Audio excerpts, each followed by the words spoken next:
Bismillahirrahmanirrahim.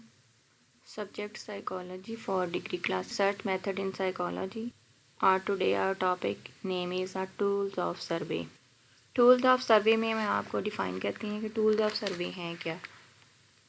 The survey provided you with data you can analyze to see what you are doing right versus what you need to improve.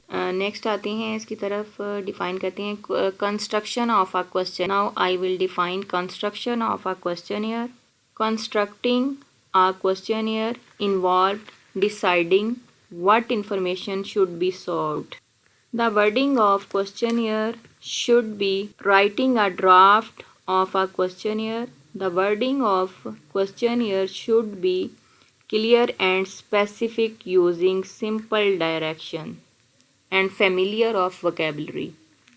अब construction of questionnaire में वो बताता है कि हमारी जो wording है वो बिल्कुल क्लियर होनी चाहिए, उसकी वोकैबुलरी जो है वो बिल्कुल क्लियर हो ताकि समझने वाला अच्छे तरीके से समझ सके. कंस्ट्रक्शन ऑफ क्वेश्चनियर में कुछ स्टेप्स नोट डाउन किए जाते हैं, उनको आप ज़रा गौर से सुनिएगा.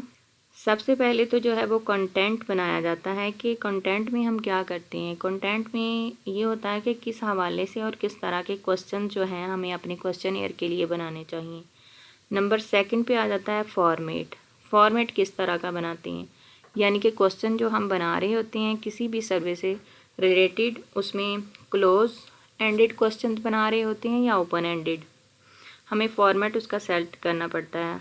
नंबर 3 पे हम लेंथ देखते हैं. We note down the length of the questionnaire कि हमारे क्वेश्चनियर की लेंथ कितनी है, हमारा क्वेश्चन कितना लॉन्ग है जो हम बना रहे हैं. नंबर 4 पॉइंट पे हम ये नोट करते हैं कि क्वेश्चनियर्स जो हमारा बन रहा है कम अज़ कम जो है वो 15 से 20 क्वेश्चंस का होना चाहिए.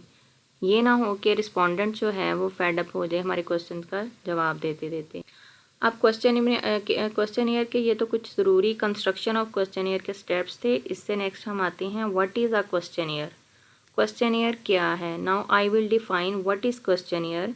Questionnaire is a tool instrument made of set of questions. यानी कि एक टूल है, ये एक इंस्ट्रूमेंट है जो कि क्वेश्चंस के सेट पर मुश्तमिल होता है. What is the purpose of questionnaire? Now I will come to the purpose of questionnaire. Number 1, inexpensive, gather data.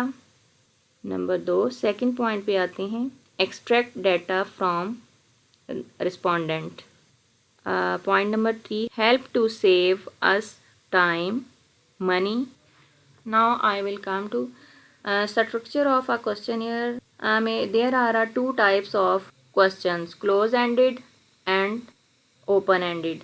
Close-ended questionnaire structure. Close-ended, what is a close-ended questions? Now I will discuss the close-ended questions. First for all, you can note definition of close-ended questions.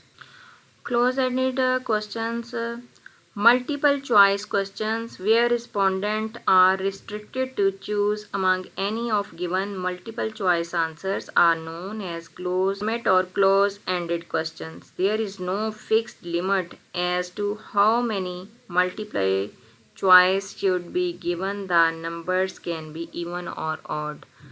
Mean to से कि जो close ended question होते हैं इसको हम answer close ended question में हम ये चीज़ भी देखते हैं कि भी हमारे क्वेश्चन जो हैं वो मल्टीपल चॉइस के होते हैं. इसमें पहले ही ऑलरेडी चॉइस होती है और इसमें हम आज़ाद नहीं होते जवाब देने में. ये मल्टीपल चॉइसेस जो हमारे सामने होती हैं सिर्फ उसके अकॉर्डिंग ही हमने जवाब देना होता है, इसलिए इसे क्लोज एंडेड क्वेश्चन कहते हैं. क्लोज एंडेड क्वेश्चन में क्या है, इसके कुछ स्टेप्स हैं. सबसे पहले डाइकोटमस आता है, फिर नंबर 2 मल्टीप्लाई चॉइस और नंबर 3 कॉन्टीजेंसी.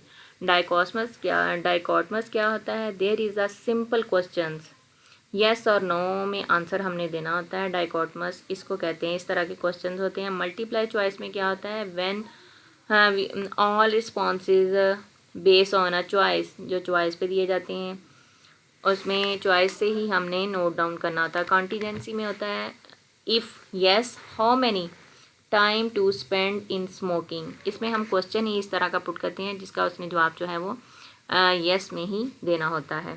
इससे नेक्स्ट आते हैं हमारे ओपन एंडेड क्वेश्चंस, यानी कि अनस्ट्रक्चर क्वेश्चंस जो होते हैं ओपन एंडेड. वो किस तरह के होते हैं। ओपन एंडेड की सबसे पहले हम डेफिनेशन नोट करेंगे कि what is open ended questions. Open ended questions give an opportunity to respondent to express their opinion in free flowing manners. These questions do not have predetermined set of responses and the respondent is free to answer whatever he she feels right. Open ended question इस तरह के question होते हैं जिसमें हम fully आज़ाद होते हैं। इसमें रिस्पोंडेंट जो है वो अपनी मर्ज़ी से, अपनी विल एंड विश से जो है वो आंसर कर सकता है। ओपन एंडेड क्वेश्चन के भी कुछ स्टेप्स हैं। इनमें सबसे पहला जो आता है वो है complete and unstructured. Number second thematic appreciation test. Number third word association and 4 point पे sentence story complete and picture completion test. इसमें क्या होता है जी, थीमेटिक एप्रिसिएशन टेस्ट में जो है वो आपको कार्ड्स दिए जाते हैं, उसके अकॉर्डिंग आपने जो है वो क्वेश्चंस फिल करने होते हैं। वर्ड्स एसोसिएशन में ये होता है कि आपको एक लफ्ज़ बताया जाता है और आपने वर्ड की कंप्लीशन करनी है। और सेंटेंसेस और स्टोरीज़ कंप्लीट और पिक्चर कंप्लीशन में क्या है कि आपको एम्बिगुअस पिक्चर्स दी जाती हैं, उनको आपने कंप्लीट करना होता है। इसके अलावा आगे कुछ करैक्टरिस्टिक्स हैं क्वेश्चनियर्स की, वो मैं आपसे डिस्कस करती हूँ।